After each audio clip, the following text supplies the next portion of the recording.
हम लाइव हो गए हैं पांडे जी। ठीक है।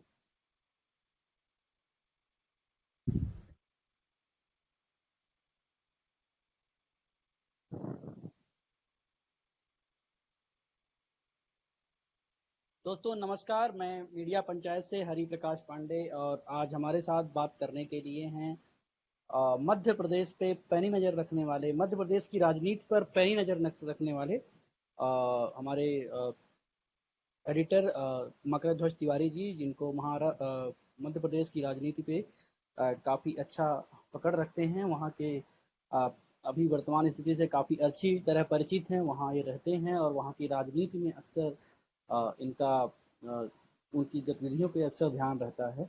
अभी जैसा कि मध्य प्रदेश में अब जो है 70 दिनों के बाद पूरा मंत्रिमंडल कार्य करना शुरू किया है। इसके पहले ज्योतिरादित्य सिंधिया का कांग्रेस से भाजपा में आना, दोबारा शिवराज सिंह का मुख्यमंत्री बनना, इसके बाद उनके पास पूरी टीम नहीं थी, अब पूरी टीम के साथ में काम करना। इन इसी बीच में कोविड 19 का जो असर दिखा वहाँ पे, उसके उसके सारे दुष्परिणाम क्या हुए या अच्छे परिणाम क्या आए निकल करके, और इसी के साथ में अभी वहाँ पे पुनः जो है चुनाव होने हैं।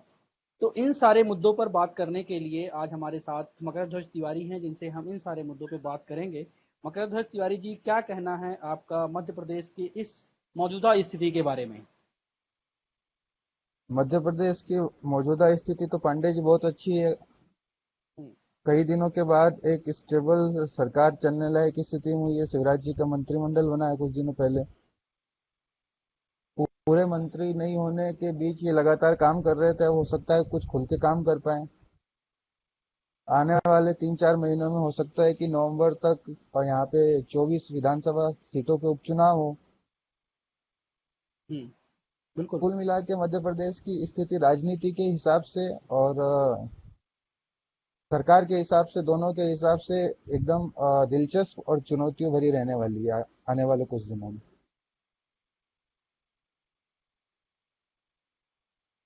और अभी जो वहाँ पे कोविड 19 का क्या वहाँ पे असर है मध्य प्रदेश में, और शिवराज सरकार कैसा वहाँ पे काम कर रही है?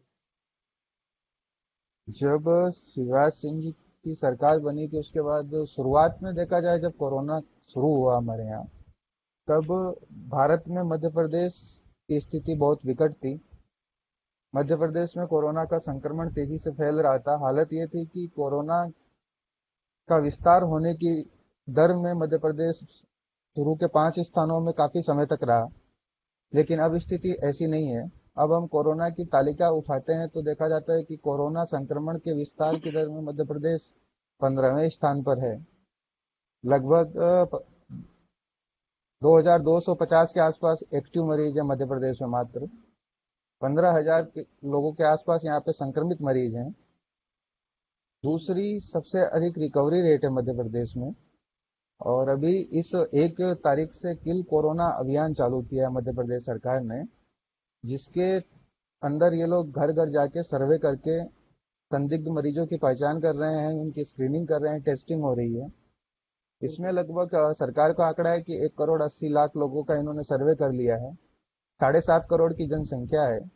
तो कुल मिला के कोरोना में शिवराज की सरकार ने, हम ये कह सकते हैं कि अच्छा, संतुष्ट करने लायक प्रदर्शन किया है। अब हम थोड़ा सा आगे बढ़ते हैं। जैसा कि राजनीतिक आज हम लोग चर्चा कर रहे हैं, कोविड 19 की चर्चा होगी ही होगी। अभी जैसा दिखा है कि वहाँ पे कई तरह के गुट हैं, चाहे वो भाजपा के अंदर हो, चाहे वो कांग्रेस से रहा है।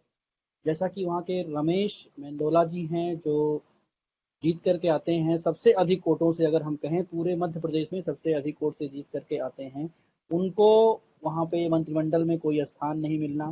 कैलाश विजयवर्गीय जो भाजपा में बहुत अधिक बड़ी पोजीशन रखते हैं, उनकी यहाँ पे जो बात कहें तो उनकी न चलना, कम चलना, इन सब को आप किस तरीके से देखते हैं?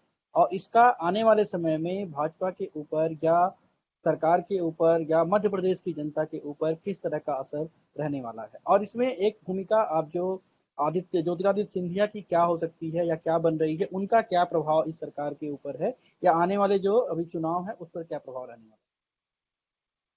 पांडे जी, आपने एक साथ खूब सारे सवाल पूछे हैं इसमें। है? बिल्कुल। मार्च 22 मार्च से जो मध्य प्रदेश में परिवर्तन हुआ है वो देश के साथ साथ मध्य प्रदेश की मीडिया में और राजनीतिक घरानों में विशेषकर चर्चा का विषय बन रहा है। और बनना भी चाहिए, क्योंकि ज्योतिरादित्य सिंधिया जैसी बड़ी हस्ती, जिनका और जिनके परिवार का कांग्रेस के विकास में खासकर ग्वालियर चंबल संभाग में अच्छा योगदान है, और अविस्मरणीय योगदान कहूंगा मैं है, उनका अचानक यूं कांग्रेस छोड़ के भाजपा में आना किसी ने सोचा नहीं था। उसके बाद कांग्रेस की स्थिति यहाँ पे कैसी है? एक तो आपने ये पूछा, तो मैं ये कह सकता हूँ कि आघात लगा है, और आघात से कांग्रेस को उबरने के लिए बहुत ही सोच समझ के कदम उठाने पड़ेंगे। वर्तमान में यहाँ की कांग्रेस आक्रामक रूप में दिख रही है।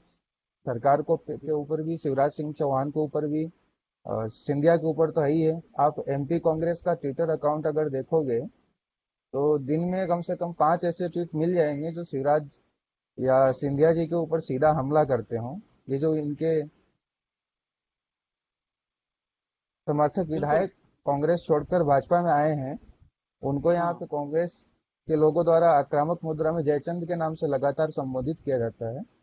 तो स्थिति बिगड़ी नहीं होती तो कांग्रेस की स्थिति का व्यवहार इतना आक्रामक नहीं होता, और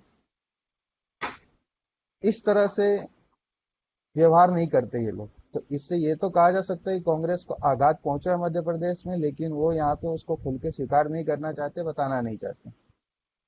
बिल्कुल। इसके अलावा आपने कहा था कि मंत्रिमंडल मंत्रिमंडल का गठन, इसको लेके यहाँ पे लगातार राजनीति की गई, और क्यों की गई? क्योंकि 70 से ज्यादा दिन लगा मंत्रिमंडल का पूरा गठन करने में। शिवराज ने अकेले मुख्यमंत्री के पद पे शपथ ली थी, उसके बाद 5 मंत्री बनाए थे, और बाकी ये पूरा मंत्रिमंडल जिसकी हम शक्ल देख रहे हैं, इसको बनने में काफी समय लगा। इसके पीछे दो कारण है। पहला कारण तो ज्योतिरादित्य सिंधिया स्वयं है, जो बिल्कुल। जिनका ये सरकार को बनाने में प्रत्यक्ष और अप्रत्यक्ष रूप से बहुत बड़ा योगदान है। हम्म। वो अपने समर्थक विधायकों को उचित स्थान दिलाना चाहते थे। आप अगर मंत्रिमंडल देखेंगे तो 11 मंत्री सिंधिया के बने हैं यहाँ पे, हम्म। कुल मंत्रियों में से। तो भाजपा के जो बड़े नेता थे, भाजपा के कई ऐसे नेता थे जो मंत्री मान रहे थे कि जब भी सरकार बनेगी उनका मंत्री बनना तय है, उनकी यहाँ पे छुट्टी हुई। किसी भी जगह, किसी कंपनी में भी किसी बुजुर्ग एम्प्लॉय को निकालना होता है, उसको हटाना होता है, तो काफी सोच विचार किया जाता है। कोरोना संकट के बीच लगातार आला कमान से मिलने मुख्यमंत्री स्वयं खजाना शिवराज सिंह चौहान, चाहे सिंधिया को कोरोना हो गया था, आपको ये बात पता होनी चाहिए। सिंधिया जी कोरोना हो गया था, और ये लगभग महीने भर तो अस्पताल और उसमें क्वारंटीन में रहे।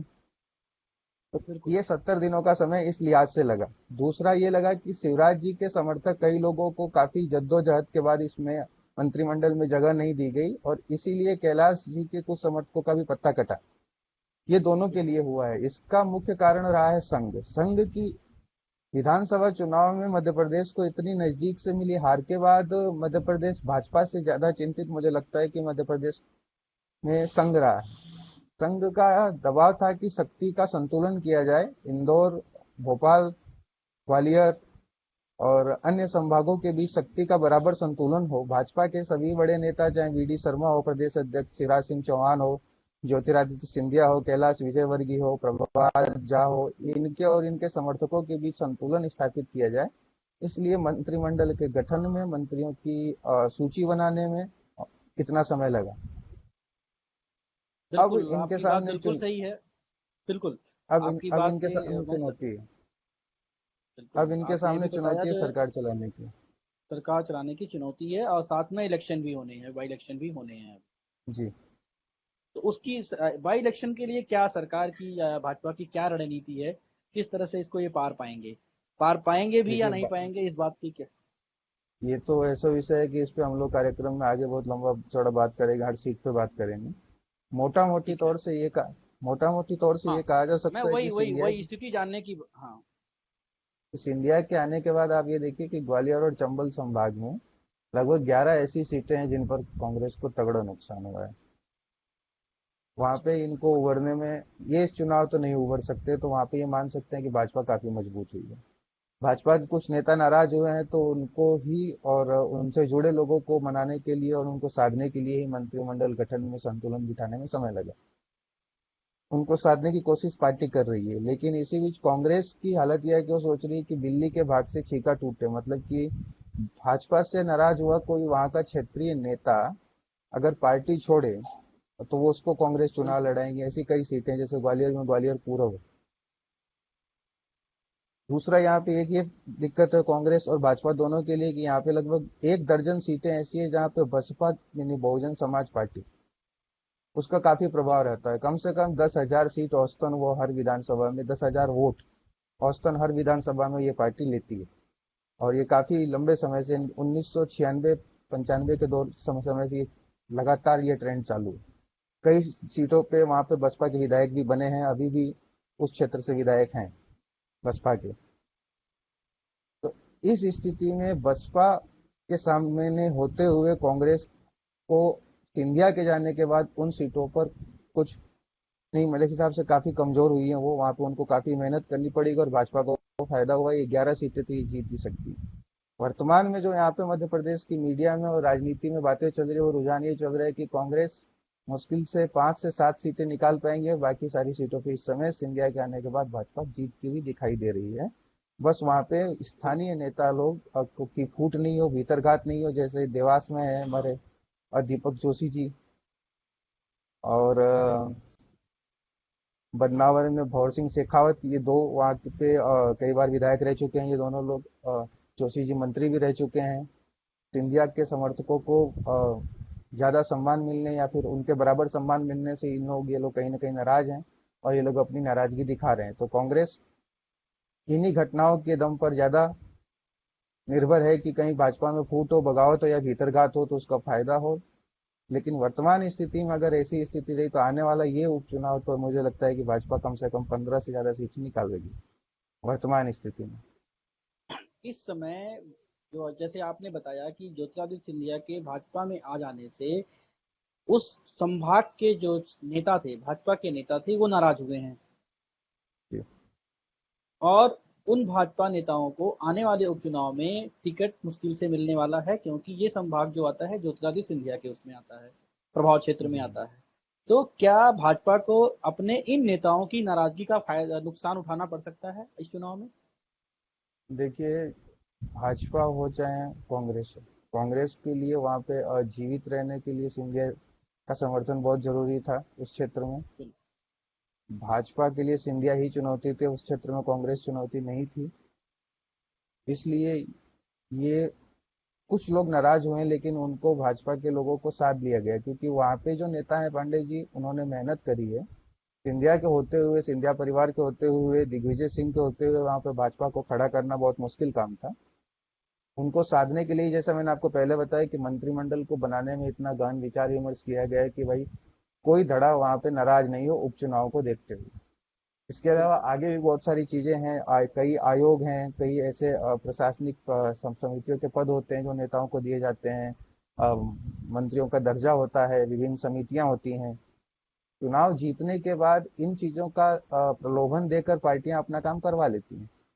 तो वो नेता जो नाराज है वो सिंधिया की टक्कर के नहीं है, सिंधिया के बराबर नहीं है। हाँ, बड़े नेता जरूर हैं लेकिन सिंधिया के बराबर नहीं है।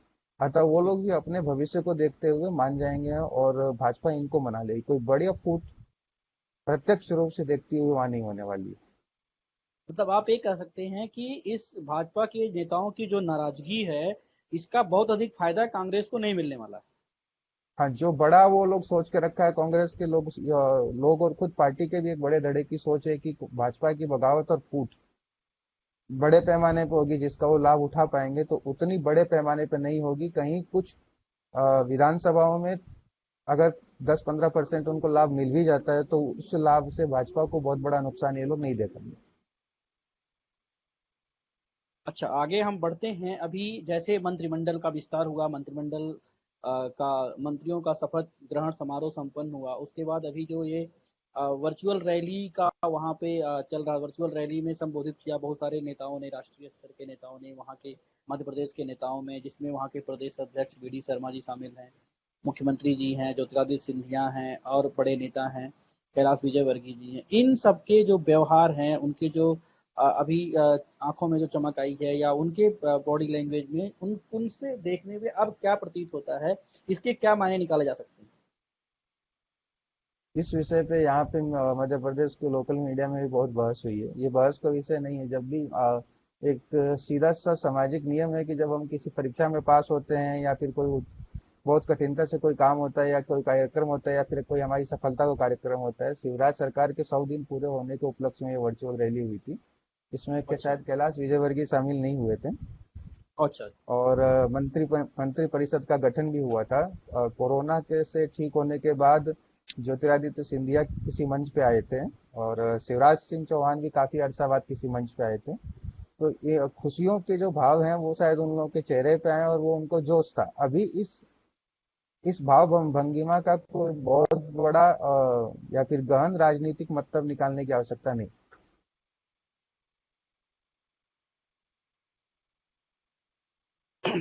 और इसको कांग्रेस किस तरह से देख, कांग्रेस की क्या तैयारियां हैं जो आने वाला बाई इलेक्शन है इसमें? कांग्रेस की तरफ से क्या क्या तैयारियां हैं प्रदेश स्तर पर? देखिए, इसमें कांग्रेस से ज्यादा जिम्मेदारी दिग्विजय सिंह जी की। कमलनाथ बिल्कुल। अपने तरफ से कोशिश कर रहे हैं। कई बड़े भाजपा के नेता जो कुछ नाराज थे, जैसे बालेंद्र शुक्ला थे, बिल्कुल। जाटव जी थी, उनको कांग्रेस में शामिल किया गया है। हम्म। पुराने कांग्रेस के नेता राकेश सिंह चतुर्वेदी जो भाजपा में आ गए थे, उनको वापस पुनः कांग्रेस में लाया गया है। और वो तो चुनाव लड़ने की भी ताल ठोक के बैठे हैं। तो वो अपने स्तर पर कोशिश कर रहे हैं। लेकिन जो मैंने कहा ना कि कांग्रेस के अंदर यहाँ पे मध्य प्रदेश में 3 धड़े थे, एक धड़ा पूरा चला गया, 2 धड़े बाकी।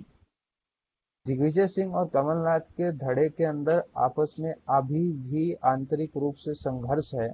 और जब तक ये आंतरिक संघर्ष को कांग्रेस किसी हद तक समझौता करके, चाहे इनके पास जो भी रास्ता हो, उस रास्ते से नियंत्रित नहीं करेंगे, एकजुट नहीं होंगे और बिना एकजुट हुए इन धड़ों में बट के अगर लड़ेंगे तो इनको नुकसान हो सकता है।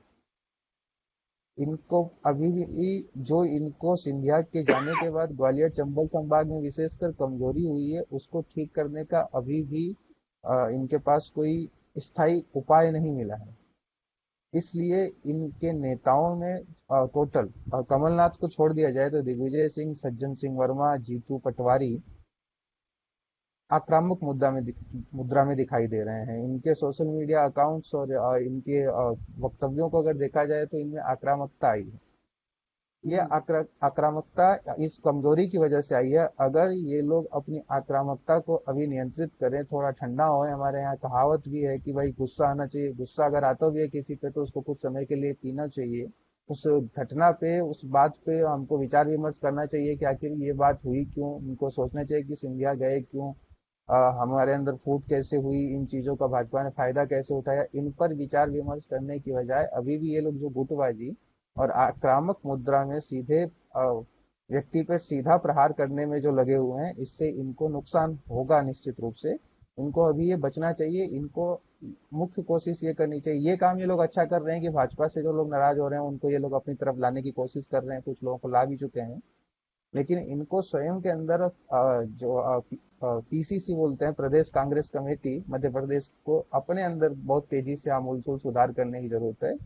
और संगठनात्मक व्यवस्था सुधारने के साथ साथ आंतरिक कांग्रेस की प्रशासनिक व्यवस्था सुधार कर जब ये लोग एक साथ एकजुट होकर दोनों धड़े अगर चुनाव लड़ें तो शायद इन उपचुनाव में ये लोग भाजपा को अच्छी टक्कर दे सकते भाजपा, जैसा कि अभी क्या है कि जितने भी कांग्रेस के नेता हैं और कांग्रेस हैंडल है, कांग्रेस के जो बड़े नेता है या स्थानीय स्तर पे मध्य प्रदेश में जो सक्रिय नेता हैं कांग्रेस के, जिनको लोग जानते हैं, जो मंत्रिमंडल में भी पहले कमलनाथ के थे, वो बहुत आक्रामक आक्रामकता से जो है भाजपा के ऊपर प्रहार कर रहे हैं, वहाँ के मुख्यमंत्री के ऊपर प्रहार कर रहे हैं, मतलब अटैक बनाए हुए हैं, दबाव बनाने की कोशिश कर रहे हैं। तो दबाव तो ठीक है, तो केवल दबाव से आपका कहना है, जैसे अभी आप इस मैटर पे बात कर रहे थे कि दबाव तो बनाया हुआ है इन्होंने, जो आपने खासकर आप बताऊं कि वहाँ का जो ट्विटर हैंडल है कांग्रेस का आधिकारिक रूप से, वहाँ से डेली ट्वीट्स आते रहते हैं और वो दबाव बनाने की कोशिश की जा रही है। तो कांग्रेस केवल दबाव की राजनीति करना चाहती है या अपने संगठन में परिवर्तन और आत्ममंथन नहीं करना चाह रही है?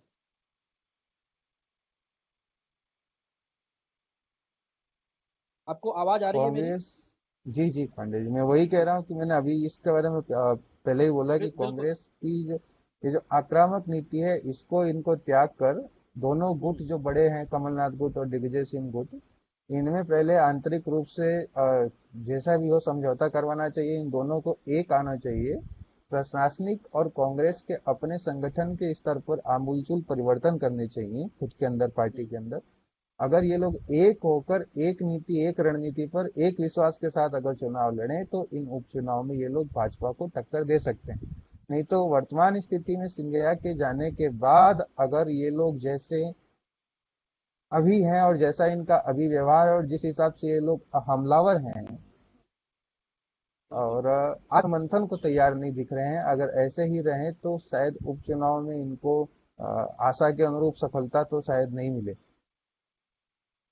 बिल्कुल, एक सवाल लगभग लगभग आपने उसका जवाब दे दिया है। एक सवाल मेरे मन में अभी आ रहा था कि जो कांग्रेस की सरकार है, कांग्रेस की सरकार तो खैर है नहीं वहाँ पे, कांग्रेस जो विपक्षी पार्टी के रूप में वहाँ पर है अपना मध्य प्रदेश में, वहीं पे अभी जो बाई इलेक्शन होने हैं, इस बाई इलेक्शन में भाजपा की अभी सरकार वहाँ पे निवर्तमान में वर्तमान समय में है।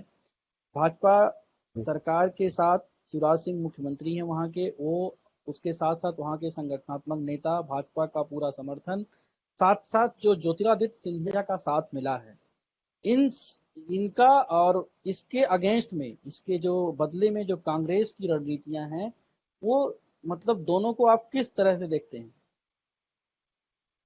लगभग आपने इन देखिए सवालों इन का विषय जवाब दे दिया है, लेकिन मैं इसे शॉर्ट में चाहूंगा हम्म, कि दर्शकों को बताएं। आपने इसका जवाब दे दिया है।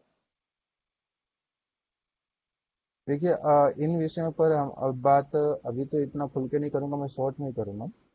कांग्रेस की नीति रणनीति अभी मुख्य रूप से जो ये चल रही, वो मैं पहले बता चुका हूँ होनी क्या चाहिए या क्या करना चाहिए। इनको ये करना चाहिए वर्तमान में कि भाजपा के नेताओं पर ये नजर रख रहे हैं, उनसे बात करने की कोशिश कर रहे हैं। इनके अतिरिक्त इनको अपने नेताओं को ये कहना चाहिए कि भाई वर्तमान समय में अलग अलग होकर किसी एक कार्य पर लगने के बजाय एक साथ लगा जाए। इनको पहले साथ बड़े स्तर से लेकर छोटे स्तर तक अपने कार्यकर्ता को लाना चाहिए।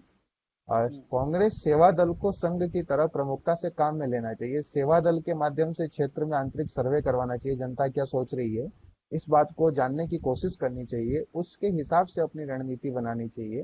किसी पीआर एजेंसी या मात्र कंसल्टिंग कंपनी के भरोसे और कुछ नेताओं और उनके चाहने वाले कार्यकर्ताओं के भरोसे और उनकी बातों को सुनकर पार्टी की रणनीति अगर कांग्रेस अपने इसी पुराने ढर्रे के अनुसार बनाकर इन उपचुनाव में लड़ती है, तो इसको नुकसान हो सकता है। भाजपा बिल्कुल।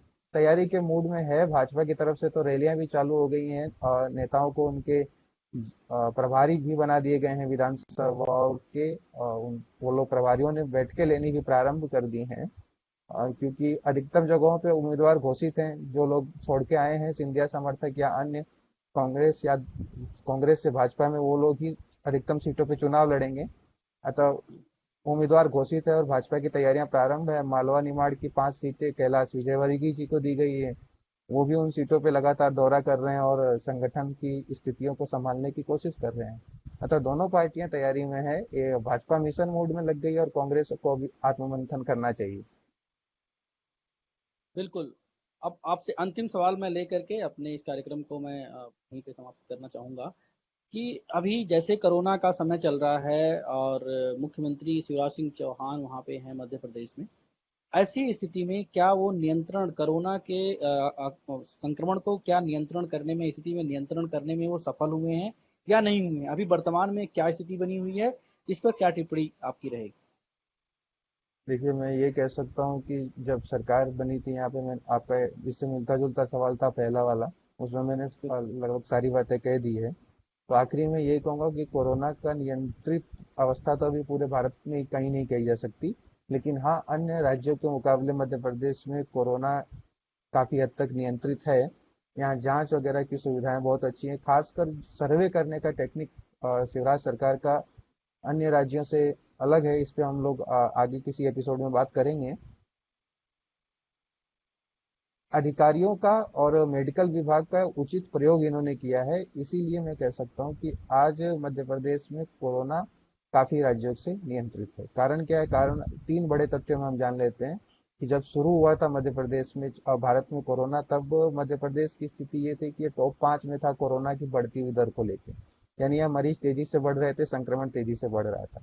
वर्तमान बिल्कुल। स्थिति ये है कि कोरोना के संक्रमण को लेके, संक्रमण की दर को लेके मध्य प्रदेश 15वें स्थान पर है। मतलब काफी नियंत्रित हो चुका है।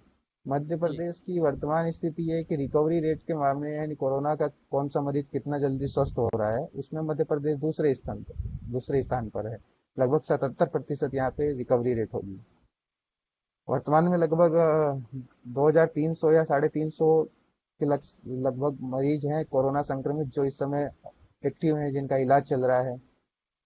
मृत्यु दर लगभग 4% है, जो कि यहाँ चिंता का विषय है। भारत में इसको हम आइडल नहीं कह सकते हैं, ये और कम होनी चाहिए। लेकिन इसमें शुरुआत में जब जब कोरोना यहाँ का पीक में था और तेज था, उसका उस समय जो मृत्युआं हुई थी, जो मौतें हुई थी, उनका ज्यादा योगदान है। वर्तमान में मृत्यु दर भी नियंत्रित है। तो हम ये कह सकते हैं कि मध्य प्रदेश में अभी कोरोना कंट्रोल में, ये नहीं कहा जा सकता कि पूर्ण रूप से नियंत्रित है, लेकिन अन्य राज्यों के मुकाबले कोरोना काफी हद तक नियंत्रित है। और इसमें शिवराज सिंह चौहान का जो काम करने का ढंग है, उनके प्रशासनिक अधिकारी हैं, मेडिकल वो पुलिस विभाग का काफी योगदान है। जी, बहुत-बहुत धन्यवाद मकरध्वज जी। तो ये थे हमारे साथ आज मकरध्वज तिवारी, जो मध्य प्रदेश के राजनीति से, वहाँ के भौगोलिक स्थिति से काफ़ी अच्छी तरह परिचित हैं, राजनीति से काफ़ी अच्छी तरह परिचित हैं, जो वहाँ की राजनीति में लगभग सभी पार्टियों के गतिविधियों पर अक्सर नज़र बनाए रखते हैं और वहाँ से मूल्यांकन करते रहते हैं। और हमने आज उनसे बात की, बहुत सारे चर्चा की, बहुत सारे गतिविधियों पे चर्चा किया गया। वहाँ पे कोरोना की स्थिति क्या है, मंत्रिमंडल का विस्तार हुआ है, उसके क्या मायने हैं, अलग-अलग नेताओं के अपने क्या मायने हैं, कौन किस पार्टी में जा रहा है, कौन किसको लुभा रहा है और आने वाले उपचुनाव में और क्या-क्या स्थितियाँ बन सकती हैं। इसके अलावा हमने कोरोना के ऊपर बात की। तो बहुत सारी जानकारी आज हमें आपसे मिली यहाँ पे। आपने कांग्रेस को भी नसीहत दी और भाजपा की भी जो कमियाँ हैं या जो उसकी जो अच्छाइयाँ हैं, किस तरह से उनको काम करना चाहिए या किस तरह से वो काम कर रहे हैं, इस पर बहुत सारी अपनी बात रखी। और दोस्तों, मैं अपने दर्शकों को बताना चाहता हूं कि आप मध्य प्रदेश की स्थिति के ऊपर आज चर्चा में आपको ये कार्यक्रम कैसा लगा, उसके बारे में हमें बताएंगे, कमेंट करके बताएंगे और यूट्यूब चैनल पे जरूर आप सब्सक्राइब कर लीजिएगा। कल या परसों फिर अगले एपिसोड में हम मध्य प्रदेश से और जुड़ी बातों पर सवाल करेंगे, आपसे बात करेंगे और जहाँ पे जवाब देने के लिए हमारे साथ पुनः मकरध्वज तिवारी शामिल होंगे। मैं इन्हीं बातों के साथ इस कार्यक्रम का अब यहीं पे समापन करता हूँ। बहुत बहुत धन्यवाद मकरध्वज तिवारी जी। बहुत बहुत धन्यवाद आपका भी। धन्यवाद पांडे जी। नमस्कार सभी। नमस्कार।